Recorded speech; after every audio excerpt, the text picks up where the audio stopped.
černobílý a ty zbyl jak autor, který si našel chvíli.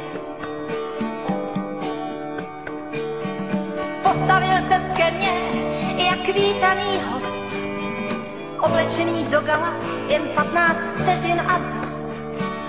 Pak se slehla země a všechno bylo jiné a já málem nespal.